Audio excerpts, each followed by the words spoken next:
AP liquor scam కేసులో SIT దర్యాప్తు ముమ్మరంగా సాగుతోంది. వైసీపీ అధినేత జగన్ సన్నిహితుడు నర్రెడ్డి సునీల్ రెడ్డికి చెందిన కంపెనీలో అధికారులు సుమారు 20 గంటల పాటు తనిఖీలు చేశారు. నిన్న ఉదయం 11 నుంచి ఇవాళ తెల్లవారుజాము వరకు సోదాలు జరిపారు. వాల్టేరులోని గ్రీన్ ఫ్యూయల్స్ వెట్ లైన్ సంస్థల్లో అణువణువు తనిఖీ చేశారు. 4 కాటన్ బాక్సుల్లో కీలక డాక్యుమెంట్లు, హార్డ్ డిస్క్లు స్వాధీనం చేసుకున్నారు. అయితే సిట్ సోదాలకు సంబంధించి మరింత సమాచారం మా ప్రతినిధి రాజు అందిస్తారు. రాజు, చెప్పండి, ఈ డాక్యుమెంట్స్ లో గానీ హార్డ్ డిస్క్ లో గానీ ఏమైనా కీలక సమాచారం దాగుందంటారా?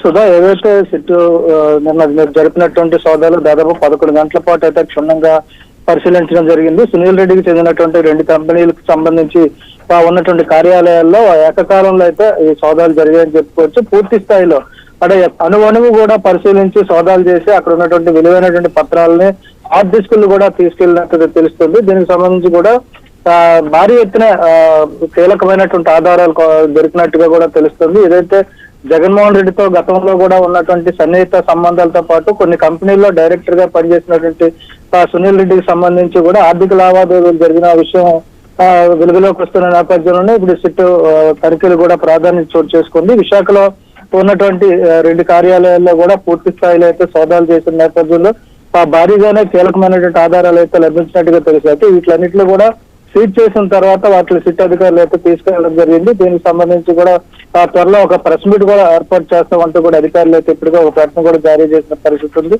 ఈ నేపథ్యంలో ఈ ఏపీ లిక్కర్ స్కామ్ కి సంబంధించి కూడా ఈ కొత్తగా ఇప్పుడైతే సునీల్ రెడ్డికి చెందినటువంటి కార్యాలయాల్లో సోదాలు అయితే చాలా కీలకం కాబోతున్నాయి. ఏదైతే స్కామ్ జరిగిందని చెప్పి సిట్ విచారణ చేస్తుందో దానికి సంబంధించి పూర్తి స్థాయి సమాచారం కూడా సేకరించి త్వరలో నివేదిక కూడా సమర్పించడానికి సిద్ధంగా ఉన్నట్టుగా తెలుస్తుంది. Right Raju, thank you.